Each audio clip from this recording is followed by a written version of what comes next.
show you the comparison between where the government removed 2% stamp tax and where they increase between 3 and 18% duty on the others. Here is you'll get it on camera. Here is what they reduced it to 2% on.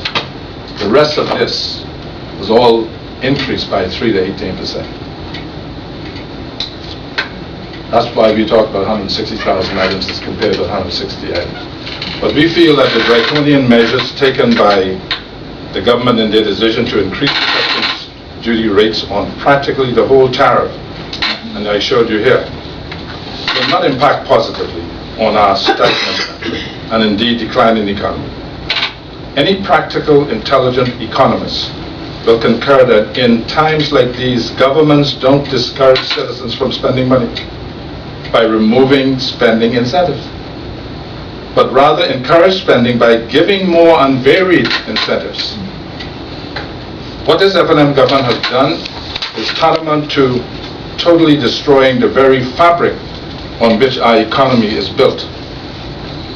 We see their decision as a planned attack on the poor and the business community.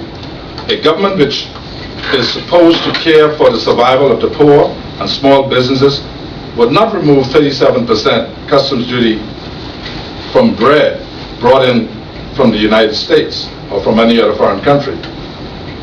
And we see this as counterproductive to the bakeries that produce bread locally.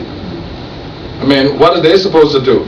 If the 37% is removed from imported bread, what are the local bakeries supposed to do? The Western bakeries and the Mr. Baker and Sherwin, Bastian and Pinders Point, and all the mom and pop bakeries in 8 Mile Rock, who have their own labels, you know, that they put in the food stores. They can't compete with the foreign-made bread. And so we see them being in trouble with the government's decision. You know, taking the 37% off bread sounds good to the people who are not in the business of baking bread. But indeed, what it will do is put people out of work locally.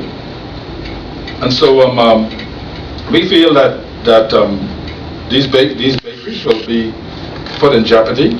Their business operations will be put in jeopardy. And we don't feel that this is the way to run an economy. A depressed economy that has a projected growth of 2%, which we feel is probably unrealistic at the moment, given the high prices of oil. And I'll let Patrick Davis speak to those details in that area. But we feel that the government is not managing the economy the way it ought to be managed in these recessionary times.